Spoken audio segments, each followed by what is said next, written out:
할렐루야, 우리 사랑하는 성도님들, 오늘 우리가 묵상할 본문 말씀은 세례 요한이 전파하는 그 내용들, 그리고 세례 요한의 사역들에 대해서 오늘 말씀이 증거하고 있습니다.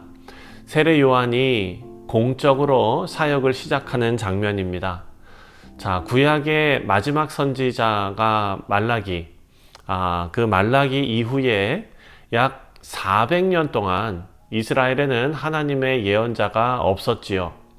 하지만 하나님의 때가 이르자 광야에서 외치는 소리, 한 사람의 음성이 들려오는 겁니다.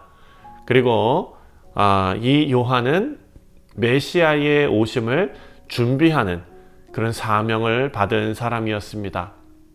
세례 요한의 사역은 어떤 그냥 설교를 하는 것이 아니라 그 설교의 메시지는 회개를 촉구하고 백성들에게 변화된 삶을 요구하는 그런 메시지였습니다. 자, 오늘 우리가 이 말씀을 묵상하면서 회개에 대해서 다시 한번 생각해보고 또 회개의 열매, 그 열매 맺는 삶이 무엇인지 오늘 본문이 우리에게 주는 교훈을 함께 생각해 보도록 하겠습니다. 자, 먼저 세례 요한의 등장, 그리고 세례 요한의 사명이 이제 나옵니다. 먼저 1절 말씀을 보면 디베료 황제가 통치한 15해에 이렇게 나옵니다. 자, 하나님의 때에 세례 요한이 등장했다.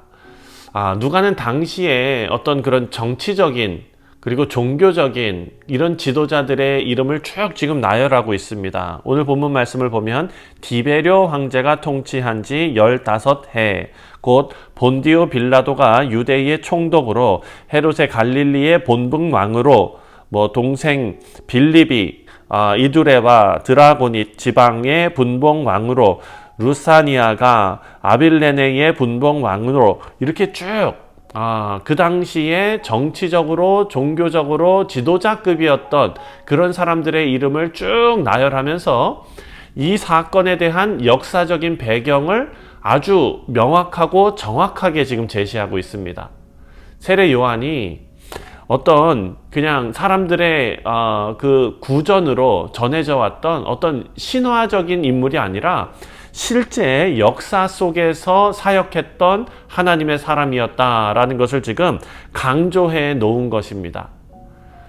자, 2절 말씀을 보면 빈들에서 외치는 소리다. 빈들에서 사가랴의 아들 요한에게 임한지라. 하나님의 말씀이 그렇게 임했다라고 증거하고 있는데요.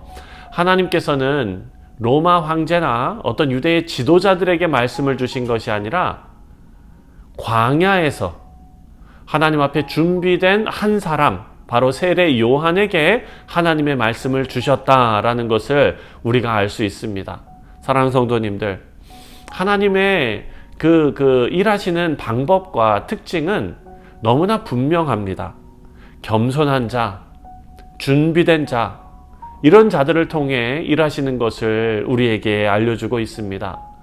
4절 말씀을 보면은요, 선지자 이사야의 책에 쓴 바 광야에서 외치는 자의 소리가 있어 이르되 너희는 주의 길을 준비하라, 그의 오실 길을 곧게 하라. 자, 세례 요한은요, 이사야 40장의 예언이죠. 이 예언을 성취하는 자로서 오늘 본문에 등장합니다. 바로 예수님이 오실 길을 예비하는 사명을 받은 사람입니다. 세례 요한의 사명은 메시아를 그냥 소개하는 것에 끝나는 것이 아닙니다. 바로 그 메시아를 받아들일 사람들의 마음을 준비시키는 것이 세례 요한의 사명이었습니다. 사랑하는 성도님들, 하나님의 일은 인간의 능력이나 지위가 아니라 하나님 앞에서 준비된 자, 그들을 통해서 이루어집니다. 사랑하는 성도님들, 우리도 세상의 조건이 아니라 하나님 앞에서 준비된 자로 살아가야 될 줄 믿습니다. 그렇게 살아가시는 우리 모두 되시기를 주님의 이름으로 축원드립니다. 자, 이제 7절부터 9절까지 말씀을 보면은요, 먼저 7절에 이렇게 기록해 놓았습니다. 요한이 세례 받으러 나오는 무리에게 이르되 독사의 자식들아 누가 너희에게 일러 장차 올 진노를 피하라 하더냐. 자, 세례 요한은요, 회개하지 않고 단순히 그냥 세례를 받으러 오는 유대인들을 향해서 지금 뭐라고 얘기했냐면 독사의 자식들아 라고 강하게 책망을 했습니다. 이것은 어떤 감정적인 비난이라고 볼 수는 없습니다. 그 사람들이 진정한 회개 없이 형식적인 신앙생활을 하고 있었다라는 것을 지적하고 있는 것입니다. 8절 말씀을 이어서 보면 그러므로 회개에 합당한 열매를 맺고 속으로 아브라함이 우리 조상이라 말하지 말라. 유대인들은요, 그들이 아브라함의 후손이라는 어떤 혈통적인 자부심이 있었지 않습니까? 세례 요한은 그것이 구원의 조건이 아니다 라고 강조하고 있는 것입니다. 어떤 혈통이나 종교적인 배경, 실제로 변화된 삶을 살아야 하는데 그런 것만 붙잡고 있는 것이죠. 오늘날 그리스도인들을 따지면 우리가 4대째 믿는 집안, 5대째 믿는 집안, 모태신앙, 이런 것이 중요한 것이 아니라는 것입니다. 실제로 변화된 삶을 살아야 한다. 사랑하는 성도님들, 우리가 이 마침에 이 말씀을 묵상하면서 우리 자신을 돌아보며 실제로 말씀으로 변화된 삶을 살아가는 복된 백성들 되시기를 주님의 이름으로 축원드립니다. 9절 말씀입니다. 9절에 이미 도끼가 나무 뿌리에 놓였으니 좋은 열매 맺지 아니하는 나무마다 찍혀 불에 던져지리라. 아멘. 세례 요한이요, 신앙 고백을 하는데 실제 삶에서 변화된 열매를 맺어야 한다라고 지금 강조하면서 하나님이 심판이 임박했다라는 것을 경고하고 있습니다.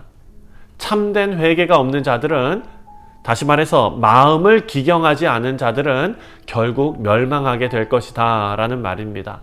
사랑하는 성도님들, 참된 신앙은 삶의 열매로 증명된다는 것을 우리는 기억해야 합니다. 우리의 신앙은 교회 출석, 어떤 종교적인 행위, 어떤 사역을 얼마나 열심히 하는가, 이런 것에 결정되는 것이 아니라 참된 신앙은 우리 삶에서 변화된 모습을 통해 증명이 된다라는 사실입니다. 그리고 10절 말씀을 또 보면 10절에 무리가 물어 이르되 그러면 우리가 무엇을 하리이까 이렇게 말합니다. 우리가 무엇을 하리이까? 이 회개는 구체적인 실천이 필요하다는 것이죠. 백성들은 자신들의 삶에서 어떻게 변화되어야 하는지를 세례 요한에게 지금 물어보고 있습니다. 세례 요한은 그들의 상황에 맞는 구체적인 적용을 지금 알려주는데요. 자, 11절 말씀을 보니까 대답하여 이르되 옷 2벌 있는 자는 옷 없는 자에게 나눠줄 것이요 먹을 것이 있는 자도 그렇게 할 것이니라. 자, 회개는 그냥 내가 잘못한 거 후회합니다, 이런 감정적인 문제가 아니라 실제 삶에서 사랑과 나눔의 행위로 나타나야 한다라는 것이죠. 그리고 12절입니다. 12절에 세리들도 세례를 받고자 하여 와서 이르되 선생이여 우리는 무엇을 하리이까 하매. 자, 요한이 이르되 부과된 것 외에는 거두지 말라라고 말합니다. 세리는요, 당시 사회에서는 어찌 보면 부정한 직업이었죠. 마태도 그런 사람 아니었습니까?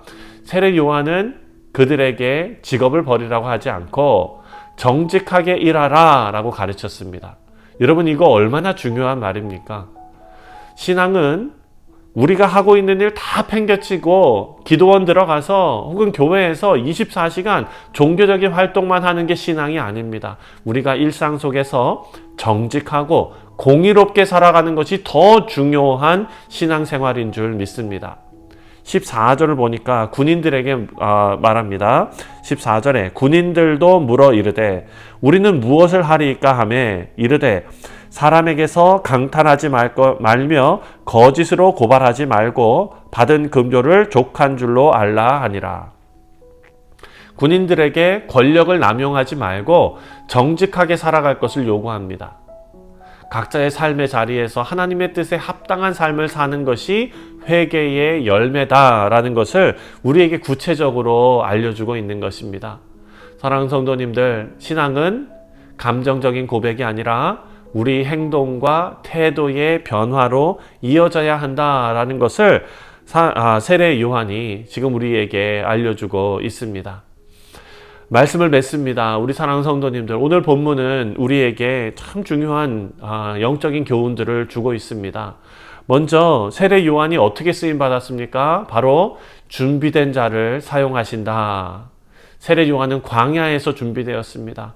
하나님께서는 그를 사용하시고 우리도 하나님 앞에서 준비된 자로 쓰임 받기를 간절히 축원드립니다. 두 번째로 참된 신앙은 그 모습이 아니라 삶의 열매로 증명된다라는 것이죠. 신앙 고백이 그냥 우리가 입으로 하는 신앙 고백이 아니라 태도와 행동이 변화받는 그런 신앙 고백이 되기를 바랍니다. 마지막으로 회개는 구체적인 실천이 필요하다라는 것을 말씀이 우리에게 알려주고 있습니다. 무리가 물어서 우리가 무엇을 하리까? 세리들도 물어보고 군인들도 물어보았습니다. 하나님께서는 우리의 일상 속에서 공의와 사랑을 실천하는 회개의 삶을 원하십니다. 오늘 아침에 우리가 말씀을 묵상하고 또 하나님 앞에 기도하는 그 시간 동안에 우리도 회개의 열매를 맺고 하나님 앞에서 변화된 삶을 살아가는 우리 귀한 뉴욕 성실장로교회 모든 성도님들 되시기를 주님의 이름으로 축원드립니다. 기도하겠습니다.